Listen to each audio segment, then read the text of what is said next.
Bonjour, docteur Claude Viraud. Nous allons maintenant présenter les ateliers de perfectionnement de l'année 2021.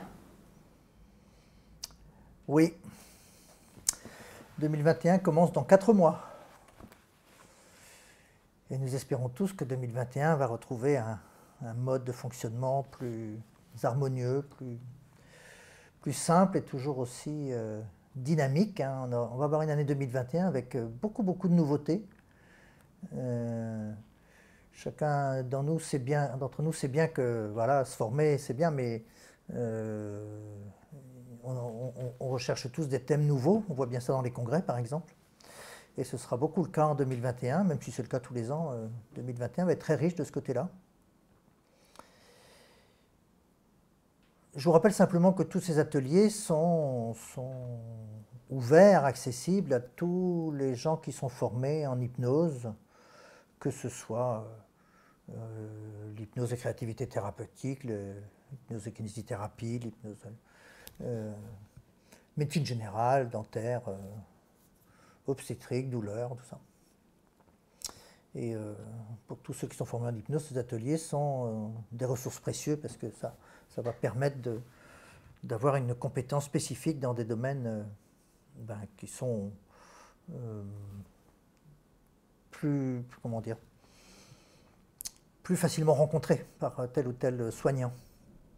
À ce titre-là, je vais aussi vous rappeler que bien souvent, on va apprendre plus de choses sur des thèmes surprenants que sur des thèmes attendus. Je m'explique. Je pense que moi, j'ai appris les choses les plus importantes de ma vie en hypnose par surprise, quand je ne m'y attendais pas. Dans des congrès, en allant à un atelier, soit parce qu'il me surprenait, soit parce que je ne connaissais pas la personne, ou dans un domaine qui n'est pas du tout le mien, par exemple en obstétrique ou en kinésithérapie. Et je ne sais pas trop pourquoi, c'est un peu comme si l'esprit était plus ouvert à ce moment-là. Et donc il y a une attention plus importante qui se développe, une sorte de transe plus importante, et donc un apprentissage aussi plus intense. Alors que quand on va, et on a besoin de le faire aussi dans des ateliers, je suis un expert de la douleur chronique, je fais un atelier sur la douleur chronique, et ben, il y a moins de surprises d'une certaine manière. Mais si je suis un expert de la douleur chronique et que je vais voir un atelier animé par une sage-femme pour la préparation de l'accouchement, eh ben, le décalage va être beaucoup plus important. Donc autorisez-vous à aller voir des gens un peu en dehors de votre domaine. Justement, pour que ce décalage génère à l'intérieur de vous une plus grande attention et une plus grande capacité d'absorption.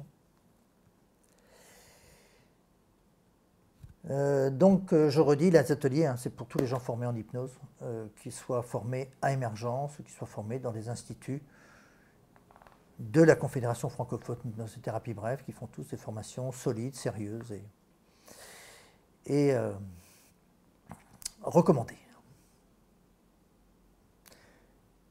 On commence par janvier ? On commence par janvier 2021. On va faire un petit... on va faire une balade chronologique. Vous pourrez retrouver aussi ces ateliers classés par thème sur le site internet, sur la page où vous êtes connecté actuellement. Alors en janvier, je considère que c'est une pépite. C'est une pépite, c'est une très belle surprise. Elle s'appelle Alison Gillis et elle est pédiatre. Eh bien, c'est pas souvent non plus qu'une pédiatre est venue faire une formation en hypnose chez nous.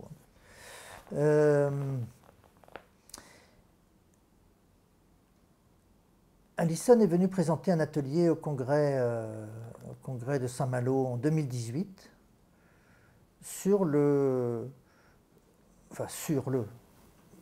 pour parler du travail avec le cerveau émotionnel, le cerveau de l'intestin.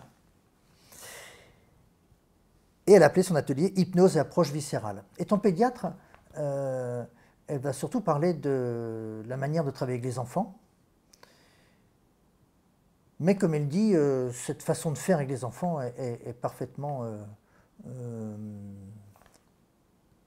utilisable avec des personnes de tout âge. C'est drôle de penser que ce cerveau, dont on dit quelquefois qu'il est le deuxième cerveau, ce qui est absolument inexact, puisque dans la construction de la vie, c'était d'abord ce cerveau intestinal qui existait. Hein. Le cerveau de la tête, il s'est fabriqué après. Hein. Donc le premier, c'est dans le ventre. Il est plus fondamental. Et d'ailleurs, j'ai appris ça avec elle, c'est ce cerveau digestif qui fabrique la grande partie de la sérotonine, dont on dit qu'elle est très très très impliquée dans les phénomènes de dépression et peut-être dans d'autres types de troubles aussi. Donc voilà, ça c'est tout à fait nouveau. On sait depuis quelques années que ce cerveau, ce premier cerveau existe. Mais maintenant, comment on s'en occupe? Eh bien, on vient voir Alison Gillis. Frédéric Berben, un peu plus tard en janvier, à la fin du mois, 29 et 30, va nous aider à soigner des patients qu'on connaît bien, parce que là, ce sont des choses qui sont connues depuis la nuit des temps, ce sont les migraines. Les migraines qui vont beaucoup abîmer la vie des gens qui en souffrent, à la fois par le côté répétitif, le côté imprévisible, le côté douloureux, très très douloureux, et ce, parfois malgré des traitements lourds. Et la migraine qui a ce côté très très très particulier dans les pathologies douloureuses, d'être à la fois chronique, parce qu'elle dure depuis des années, elle peut durer des années, et à la fois aiguë, puisqu'elle est ici et maintenant. Elle n'était pas hier, elle ne sera pas demain ou dans 2-3 jours. Donc il y a un côté aigu et un côté chronique. Et Frédéric Berben s'est beaucoup intéressé et s'intéresse beaucoup à cette difficulté. Il montre bien comment les gens qui ont des migraines vont très très vite développer en quelque sorte des dissociations entre ce qui est la pensée, les émotions et le corps. Dissociations qui vont à la fois nourrir le fait que les migraines reviennent, mais aussi des dissociations qui vont faire que ça va altérer plus ou moins l'ensemble du mode de fonctionnement de ces gens-là. Donc il est plus qu'important de savoir aider nos patients migraineux. On sait depuis longtemps qu'il y a des techniques hypnotiques qui sont... des techniques que le travail hypnotique et métaphorique avec ces patients est utile. Frédéric a développé une approche avec de l'hypnose, avec ce qu'il sait faire, la méditation, et quelque chose que peu de gens connaissent, qui s'appelle la philosophie existentielle, et qu'il vous fera découvrir. Voilà pour janvier. En février, Bruno Dubos à Paris.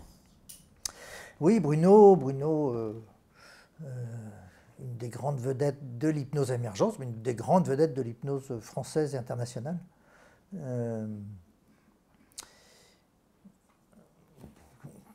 Qui travaille sur beaucoup de thèmes, sur le corps, sur les troubles chroniques, sur l'alimentation, sur les âges clandestins, ce qui est quelque chose qu'il a pratiquement inventé. Ici, il va parler des excès alimentaires. Obésité, quand elle est liée à l'alimentation, l'hyperphagie, la boulimie, et comment on aide ces patients qui ont tellement de mal à contrôler leur alimentation et donc leur vécu corporel.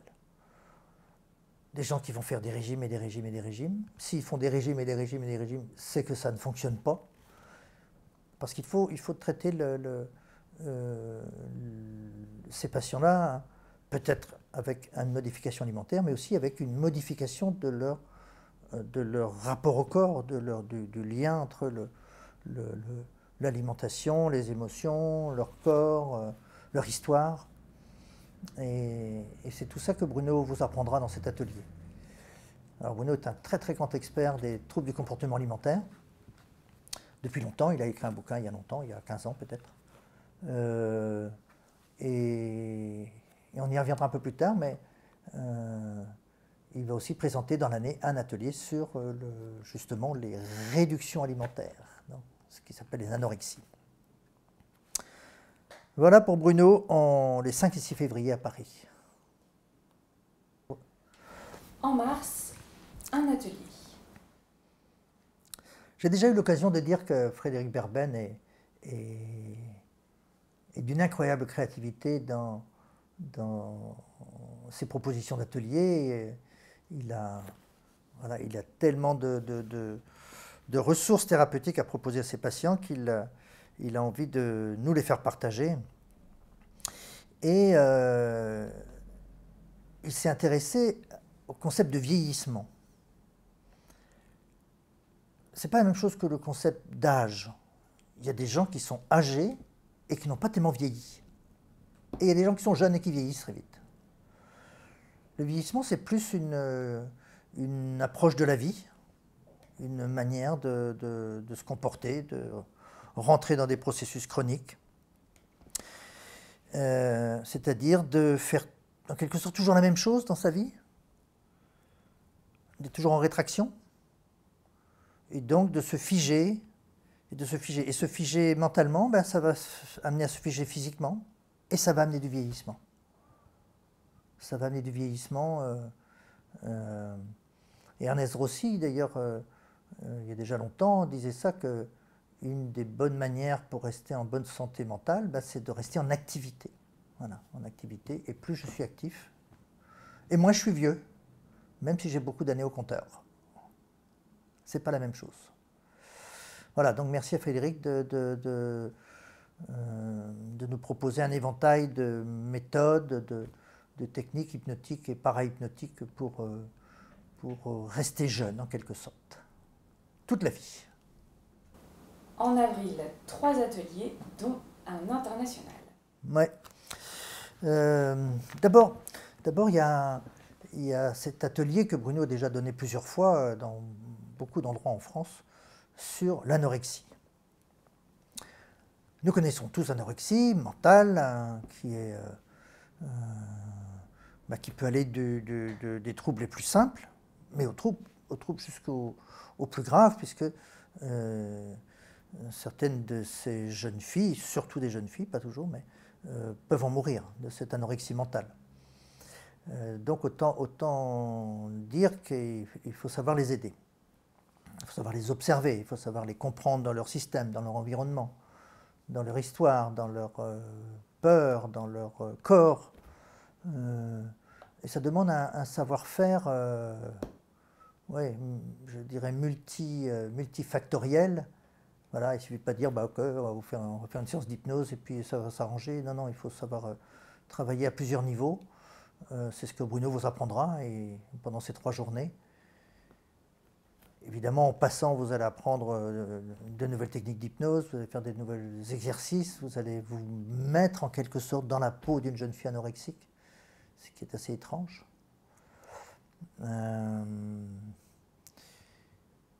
Et donc un atelier précieux par le savoir-faire de Bruno pour tous ces gens qui souffrent de troubles alimentaires. Et le top étant bien sûr, si vous pouvez, il y a l'atelier sur les excès alimentaires je ne sais plus, je crois que c'est en février à Paris. Et là, c'est un mois et demi plus tard à Rennes. Voilà, d'un côté les excès, de l'autre côté les restrictions. Mais dans tous les cas, cet atelier sera refait à d'autres moments. Alors venons-en maintenant à un très très très gros morceau. Dans les présentations de l'an dernier, on a eu Walter Dartman qui vient d'Afrique du Sud. Eh bien, nous avons ici Mehdi Fati qui vient d'Iran. Eh oui, d'Iran. Peu de gens vont associer l'Iran avec l'hypnose. Et pourtant, il y a en Iran une communauté hypnotique très très très active, très dynamique, et avec une pratique hypnotique à la fois plus directive qu'on peut avoir en France, mais également très métaphorique, très indirecte, très souple. Et j'ai eu l'occasion de le vérifier lors d'un congrès organisé par Mehdi Fati en Iran, il y a quelques années. Et Mehdi Fati, il fait de la chirurgie, et il utilise l'hypnose pour faire de la chirurgie, et alors de manière absolument incroyable. Je crois que personne au monde ne sait mieux utiliser l'hypnose pour la chirurgie que Mehdi Fati. C'est remarquable. C'est remarquable. Il a fait beaucoup de vidéos, parce qu'il filme beaucoup, il diffuse ses vidéos, il les échange, et il est très très généreux. Il montrera beaucoup de vidéos pendant cet atelier, qui sera exceptionnel, hein. Je ne sais pas si on aura l'occasion de revoir Mehdi Fati en France. Il va parler en anglais, ce sera traduit en français, bien sûr. Donc c'est une occasion unique là, pour tous les gens qui s'intéressent à la douleur, à la chirurgie, à l'anesthésie, quels que soient pour les petits soins, les moyens soins, les très grands soins, de venir apprendre des choses en direct, quoi. Là, vraiment, et ceux qui vont participer à cet atelier ne travailleront plus de la même manière après, par rapport à ce qu'ils ont fait avant, hein. Il y aura vraiment une différence. C'est vraiment... Ouais, c'est presque incroyable comment il sait faire ça. Alors, on sait très très bien faire, hein, nous aussi en France, puisqu'on a quand même la plus grande pratique d'hypnose en chirurgie au monde. Mais lui, en tant qu'individu, en tant que praticien, probablement il a appris des choses à travers sa culture, à travers les traditions iraniennes, à travers les traditions perses, et il a mixé tout ça avec les différentes écoles d'hypnose. C'est bluffant. Voilà, donc venez voir Mehdi Fati à Paris en avril. Je l'appelle le prince de l'hypnose, Mehdi Fati. Parce qu'il a aussi une allure, une présentation. Il était venu déjà au congrès de La Rochelle, je crois. Hein? C'est ça, hein? Et Saint-Malo. Et Saint-Malo, ouais. Alors, poursuivons avril. Et venons parler d'Hélène Saunier, sage-femme. Voilà, les sages-femmes ont un métier extraordinaire, les autres soignants aussi, hein. Mais quand même, elles accompagnent la fabrication de la vie, la mise au monde, les premiers pas dans la vie. Et les sages-femmes, eh bien, elles s'occupent des femmes, des couples aussi, et des conjoints, des papas, mais surtout des femmes. Et Hélène parle très bien des femmes, et d'une manière, je trouve, originale. Par exemple, j'aime beaucoup l'entendre parler qu'une des grandes richesses des femmes, c'est les creux. Les hommes ont plutôt des bosses, et les femmes ont des creux. Et dans chaque creux, il y a des richesses. Donc c'est assez sympa. Donc de voir la femme, les compétences, les ressources, les missions des femmes aussi d'une manière originale, et comment les aider avec nos techniques d'hypnose, avec nos techniques de thérapie brève, avec nos métaphores, avec nos capacités à travailler avec le futur. Voilà, savoir utiliser les habiletés féminines, les habiletés, les compétences spécifiques des femmes.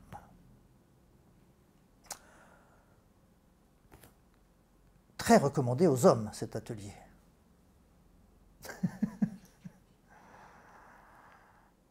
Passons au mois de mai. Passons au mois de mai. Alors, on a déjà eu des formateurs psychologues, sages-femmes, chirurgiens, psychiatres, pédiatres. Et cette fois-ci, on va avoir un formateur médecin généraliste. Un jeune formateur très brillant, Pierre Legrand, qui a intégré l'équipe de formation d'hypnose et créativité thérapeutique et qui est déjà le responsable de la formation pour les médecins généralistes, pour la médecine générale. Et qui a eu envie de présenter un atelier comment le médecin généraliste peut aider les patients qui présentent des phases dépressives, moyennes, intenses, avec ou sans traitement, justement pour aider chacun des patients à retrouver des capacités, à retrouver de la sécurité, de la confiance, à se décaler par rapport à sa dépression. Et c'est un atelier qui a un grand intérêt parce qu'il va être comment dire, accessible à tous les généralistes, que vous soyez formé en hypnose ou non.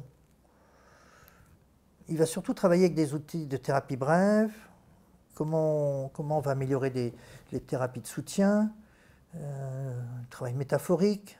Donc on n'a pas besoin des compétences spécifiques en hypnose ou en réassociation pour faire cela. De manière aussi avec un objectif que beaucoup de généralistes sachent immédiatement comment aider des patients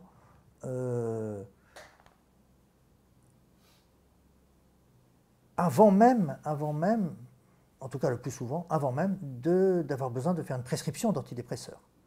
Hein. Simplement rappeler qu'aujourd'hui, les recommandations nationales en termes de dépression, c'est d'abord un travail de psychothérapie. Et seulement après, si ça fonctionne, une prescription médicamenteuse. En tout cas, pour beaucoup de dépression. Pour les cas sévères, il est nécessaire de penser les psychotropes d'abord ou avec la psychothérapie. Donc, quoi faire avec un patient qui présente des difficultés de type dépressif? Voilà. Donc, développer des compétences nouvelles pour tous les médecins généralistes. Alors en mai, on aura deux autres ateliers. Un atelier classique, j'en ai déjà parlé pour 2020, très classique, sur le sevrage tabagique, avec Sabrina Wojtkowski, qui est infirmière et qui s'est spécialisée depuis des années dans cette voie de sevrage tabagique, avec des résultats très probants, pas 100% évidemment, mais il y a beaucoup de gens qui vont arrêter de fumer après 2-3 séances, hein, avec un modèle très bien posé qui associe hypnose, thérapie brève, auto-hypnose, vous voyez, sur 2-3 séances. Et pour les gens qui sont très désireux de vivre sans tabac, ben c'est une aide vraiment remarquable.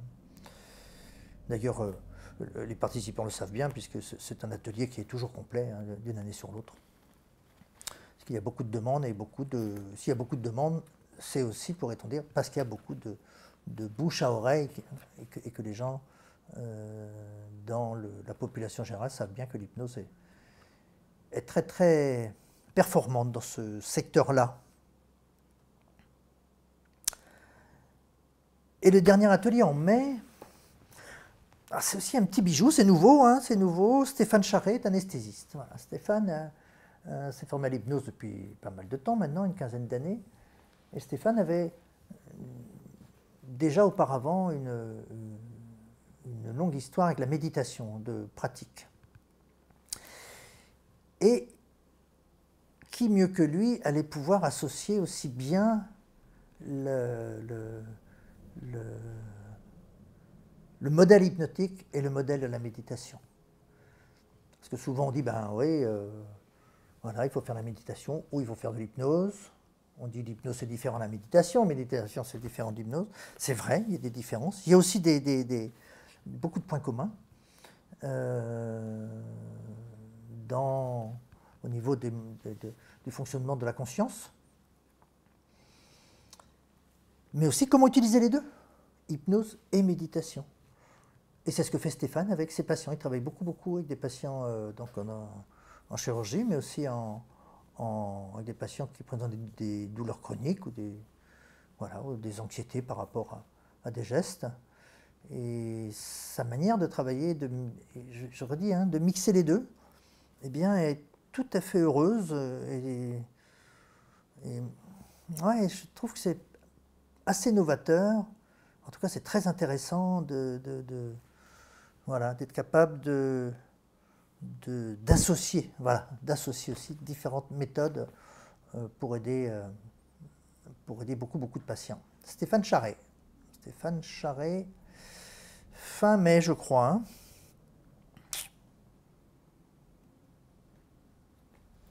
Un mois de juin très riche. Oh là oui, très riche. Juin est très riche. Juin est très riche. D'abord, il y a beaucoup de fleurs dans les jardins. Il y a beaucoup de fleurs émergence aussi à ce moment-là. Alors, c'est quoi le programme de juin? On va retrouver, comme à peu près tous les ans,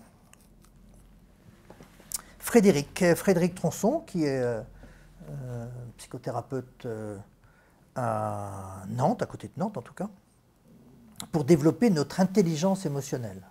On trouve souvent des thèmes où on parle des émotions, traiter les émotions néfastes, faire attention aux émotions traumatiques anciennes. Ici, c'est l'intelligence émotionnelle.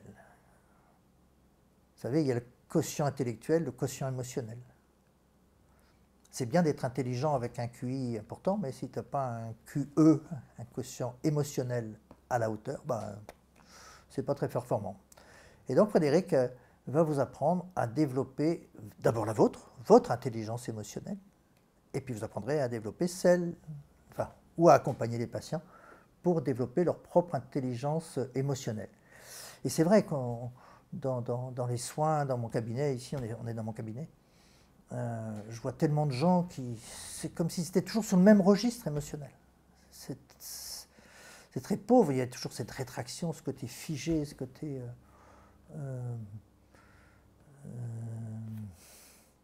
vieillissement, tiens. Vieillissement, on a parlé de vieillissement avec Frédéric Berben tout à l'heure. Et donc développer l'intelligence émotionnelle, ben c'est très malin. Voilà. C'est-à-dire développer des ressources qui elles-mêmes vont après pouvoir traiter les problèmes. Donc on connaît bien Frédéric et elle fait le régal de tous ceux qui viennent la voir là, depuis plusieurs années chez nous. Donc c'est une valeur plus que sûre. Alors celui qui vient après, c'est aussi une valeur sûre. Hein. Voilà, Jean-François Marquet, pédopsychiatre. Hein. Donc il s'occupe d'enfants avec des perturbations parfois très sévères. Il s'occupe aussi des enfants qui ont grandi, c'est-à-dire des adolescents. Et il s'occupe aussi de ceux qui ont fabriqué ces enfants, ces adolescents, les parents. Donc il va travailler avec ces différents niveaux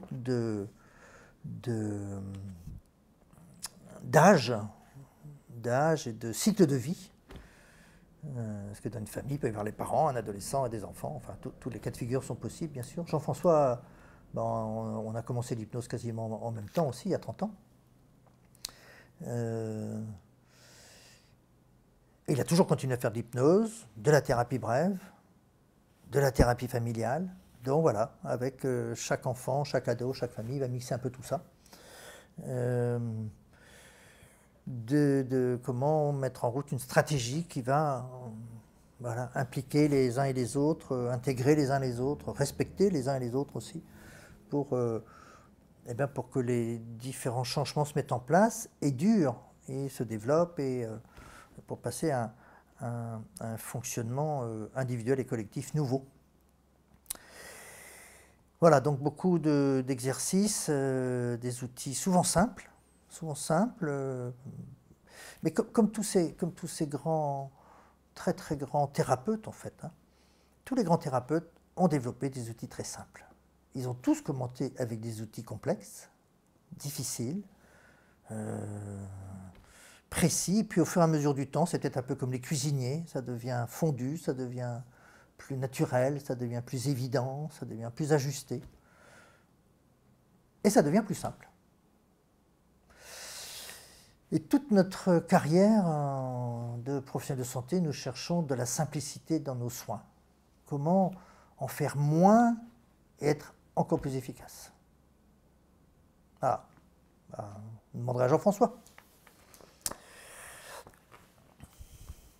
Ensuite, on va avoir 3 jours, le 17, 18 et 19 juin, avec 3 dames, 3 grandes dames qui viennent nous parler plutôt d'un univers de gens qui souffrent, qui ont des douleurs corporelles. Il y a Laure Martin, qui est médecin anesthésiste, qui intervient beaucoup aussi dans les formations en douleur aiguë, et depuis très longtemps. Qui fait beaucoup de conférences, qui fait beaucoup de présentations. Et en fait, curieusement, dans les formations à l'hypnose, ce qui l'a plus intéressé, c'est la notion de confort, développer du confort. Vous savez qu'à Émergence, on a fabriqué la réglette du confort, l'évaluation du confort, tout à fait nouveau, nulle part ça ne se faisait. Aujourd'hui, ça se développe. Évaluer le confort, parce que c'est bien d'évaluer la douleur, mais évaluer le confort et orienter le patient vers la notion de confort. Comment lui apporter du confort? Comment valider, valoriser, développer, améliorer le confort. Et plus il y a de confort, moins il y a de douleur. Voilà. Donc on peut ou enlever la douleur, ou augmenter le confort. Laure, elle s'intéresse au développement du confort. Et puis, ensuite, c'est Isabelle Bardet qui va venir. Isabelle est infirmière anesthésiste dans un hôpital de la région parisienne. Et sa compétence en hypnose a été très vite reconnue dans l'hôpital, ce qui fait qu'on lui a demandé de faire des consultations pour différents types de patients, souvent autour du tabac, autour de la douleur et aussi autour de la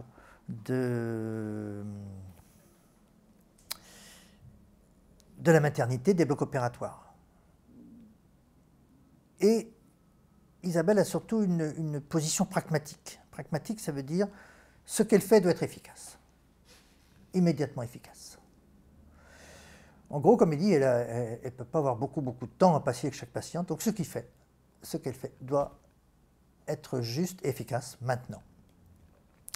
Alors comme il dit, quelquefois c'est juste en passant 30 secondes dans un couloir qu'elle va avoir une attitude ou un geste ou un mot ou une phrase ou une métaphore et elle va vous transmettre tout ça vous montrer aussi comment on peut faire des choses à la fois très créatives, très utiles, très simples, très vite. Parfois, elle a plus de temps dans certains types de soins. Mais j'aime bien son côté pragmatique. Pragmatique et voilà. Toc, c'est comme ça. Simple, efficace. Voilà. Action, résultat.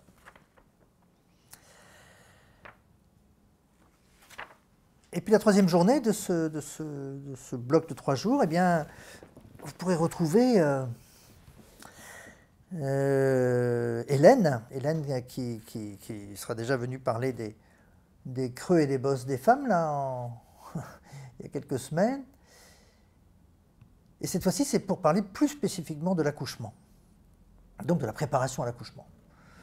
Alors, elle fait ça depuis toujours, Hélène, évidemment, en tant que sage-femme. Elle a accompagné des centaines ou certainement des milliers de femmes à se préparer à l'accouchement.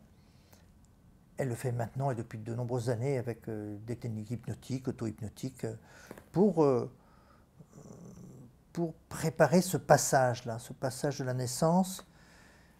Et comme elle dit, j'ai envie de lire cette phrase-là, chaque passage est accompagné du sage qui a la connaissance. Voilà, vous réfléchirez, hein? Chaque passage est accompagné du sage qui a la connaissance. Voilà, donc ce passage qui va faire que le monde, tout le monde autour de ce passage va se transformer pour le bébé, pour la maman, pour le papa, pour les grands-parents, pour tout le monde. Enfin, c'est tout un univers qui se transforme là pendant ces on pourrait dire quelques heures, quelques minutes ou quelques secondes du dernier moment de l'arrivée au monde du bébé. Voilà, ça c'est Hélène, donc le 19 juin. Et moi je bouclerai le mois de juin avec vous pendant 3 jours pour un atelier que j'ai appelé pendant plusieurs années une main pour les ondes, une main pour les corpuscules. Et je trouvais que ça reflétait bien le contenu de l'atelier parce que l'idée c'est d'associer les techniques de Rossi que j'ai apprises avec lui depuis 2003. Après, j'ai fait plusieurs fois des séminaires, y compris chez lui aux États-Unis. Ce qui fait qu'il m'a donné l'autorisation de transmettre ces techniques. Et de mixer donc ce travail de Rossi, qu'on va pouvoir résumer de cette manière-là, une main pour les corpuscules, une main c'est pour le réel, la matérialité, l'analyse, la capacité à observer les difficultés, l'observation. Et puis une main pour les ondes, on pourrait dire une main pour la conscience virtuelle, pour les ressources, les solutions, le changement, l'activation des expériences. On pourrait retrouver là l'activation d'expériences un peu comme dans le travail des états du moi, d'une autre manière. Et donc cette dualité de la vie entre la dimension concrète, matérielle, réelle, ici et maintenant, et la dimension élargie, virtuelle, qui va permettre de fabriquer des solutions. Et c'est vrai que ça permet de fabriquer des solutions de manière très très très étonnante, d'ailleurs quelquefois de manière un peu surprenante, je dois dire. Peut-être parce que, comme dit Rossi, cette technique particulière, et peut-être plus que les autres, va entraîner une activité cérébrale. Là, on pourrait retrouver le travail d'Olivier Hahn sur le cerveau. Peut-être aussi parce que ça va permettre de faire des espèces de sauts quantiques qu'on peut appeler épigénétiques, c'est-à-dire modifier quelque chose au niveau du fonctionnement du génome. En tout cas, c'est assez surprenant, peut-être aussi parce que c'est une technique qui amène une focalisation extrêmement importante, durable, très très très très intense, sur un point très précis. Et c'est une technique que j'utilise beaucoup, beaucoup, beaucoup. Et de fait, comme je m'intéresse depuis plus de 20 ans au modèle quantique, et que le modèle quantique m'a permis de... En fait, je dirais bien le modèle quantique m'a permis de comprendre, peut-être pas de comprendre ce qu'est la conscience, mais de comprendre en tout cas ces deux dimensions de la conscience. Une partie de la conscience qui est orientée vers le réel, et une partie de la conscience qui est plutôt dans une dimension virtuelle, ondulatoire, corpusculaire. Et pendant des années, je faisais un atelier pour présenter les techniques de Rossi. J'en faisais un autre pour présenter le modèle quantique avec des exercices de type hypnotique. Et puis voilà, il y a 2 ans, je crois, j'ai mixé les deux. Et ça me plaît bien et ça a du sens. Ça a du sens de pouvoir penser l'hypnose d'une autre manière, de pouvoir penser on va dire les techniques psychocorporelles du corps et de l'esprit sous cet angle-là, et puis de beaucoup beaucoup mieux utiliser après aussi les techniques de Rossi, quoi. Parce que du coup on va visiter chacune des techniques de Rossi, puisqu'il y en a plusieurs, même si c'est toujours avec les mains, il y en a plusieurs, y compris la manière de faire de l'auto-hypnose, quoi. Mais aussi de penser que l'univers des ressources est illimité. Après, il faut l'ouvrir. et cette technique d'hypnose avec les mains là, qui implique le corps de manière au premier plan, on pourrait presque dire, eh bien, elle ouvre cet univers des ressources, ces immenses magasins de solutions dont nous parlait notre très cher maître Milton Erickson. Voilà. Et l'atelier est à Paris. Et cet atelier est à Paris. Eh oui. Merci. Voilà. Eh bien, merci à vous.